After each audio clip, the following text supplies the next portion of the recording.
बहुत समय पहले मालवा की धरती पर शिप्रा नदी के किनारे बसा नगर उज्जैनी, आज का उज्जैन, अपनी वैभवशाली सभ्यता और ज्ञान विज्ञान के लिए प्रसिद्ध था। यही नगर आगे चलकर एक ऐसे राजा का गढ़ बना जिसका नाम सदियों तक लोक कथाओं, दंत कथाओं और इतिहास में गूंजता रहा। सम्राट विक्रमादित्य। कहा जाता है कि विक्रमादित्य का जन्म पहली शताब्दी ईसा पूर्व के आसपास हुआ था। वे उज्जैन के शासक गंधर्वसेन के पुत्र थे। बचपन से ही उनका व्यक्तित्व असाधारण था। शिक्षा में वे विद्या, राजनीति, सैन्य कला और धर्मशास्त्र में निपुण हुए। वे न केवल युद्ध कला में दक्ष थे, बल्कि दानशील, न्यायप्रिय और विद्वानों के संरक्षक भी थे। उज्जैन की जनता उनके स्वभाव और गुणों को देखकर ही कहने लगी थी, यह बालक एक दिन महान सम्राट बनेगा।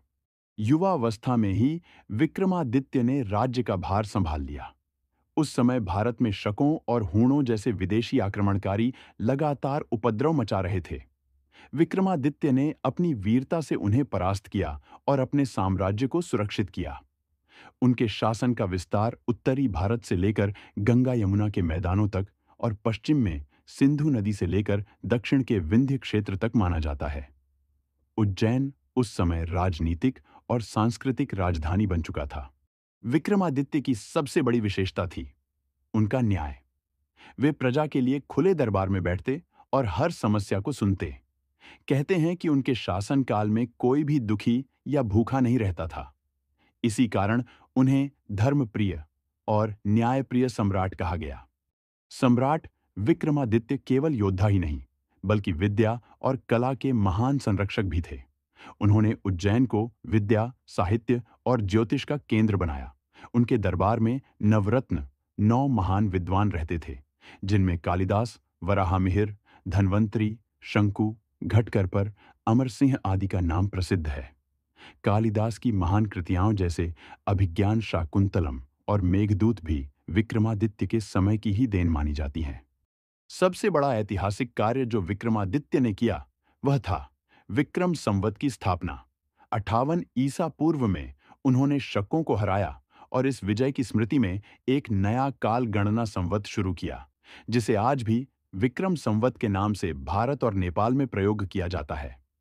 यह उनकी अमर गाथा का प्रतीक बन गया। इतिहास और दंत कथा की सीमा पर विक्रमादित्य की छवि और भी अद्भुत हो जाती है।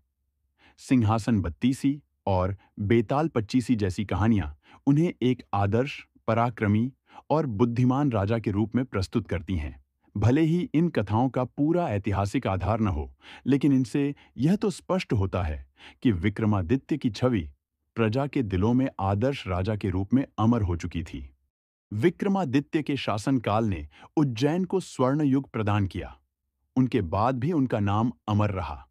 विद्वान मानते हैं कि उनके शासनकाल में भारत सांस्कृतिक, साहित्यिक और राजनीतिक रूप से अत्यंत शक्तिशाली था। आज भी जब आदर्श राजा की बात आती है, तो लोगों के मन में सबसे पहले विक्रमादित्य का नाम आता है। राजा विक्रमादित्य का इतिहास केवल युद्ध और राजनीति का नहीं है। यह उस सम्राट की गाथा है जिसने विदेशी आक्रमणकारियों से अपनी भूमि की रक्षा की, विद्या और संस्कृति को संरक्षण दिया और न्याय को सर्वोच्च स्थान दिया। इसलिए वे केवल उज्जैन के नहीं, बल्कि पूरे भारत के अमर नायक माने जाते हैं।